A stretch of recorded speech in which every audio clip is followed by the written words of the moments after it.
Okay, so a little bit more on the price elasticity of demand. The first video has introduced you to the concept, showed you how to calculate it, and gave you some ideas of how to interpret it. That the number itself, whatever it is you solve for, is telling you what percentage change in quantity demanded you will have when you have a change in price. This last little bit we want to do is to give you the vocabulary for characterizing whatever calculation you make. So if elasticity of demand is calculated to be greater than 1, we call that elastic.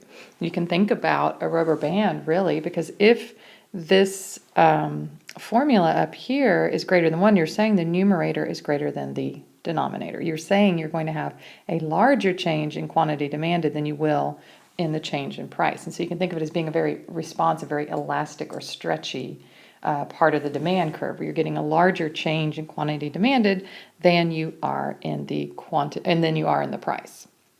So the other possibility is elasticity of demand less than 1, and that is called inelastic. So far, so good, right? So here you are having the numerator smaller than the denominator in order to be less than 1.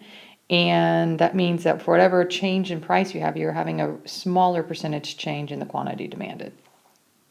There would also then be the case where elasticity of demand could equal 1. That's a specific case called unit elastic. And what 1% change in price will cause a 1% change in the quantity demanded. And then we have our two extreme cases. We could have elasticity of demand equal to infinity. This goes by the name perfectly elastic, and it would be a demand curve that is a straight line, a straight horizontal line. That would be perfectly elastic. So what it means is the quantity demanded here is infinitely responsive to any change in price. Because if we look over here at our picture, there is only one price, right? So we have a quantity demanded at that price. We have no quantity demanded at any other price. So that's what we mean by it's infinitely responsive. And so then the final extreme we're going to look at is elasticity of demand equal to 0, and they call that perfectly inelastic. And then that is the one where the demand curve is a vertical line. Okay, so when elasticity of demand is equal to 0, you have a perfectly inelastic demand curve. In this case, when you have this perfectly inelastic demand curve, this vertical line, the quantity demanded is completely insensitive or unresponsive to any change in price.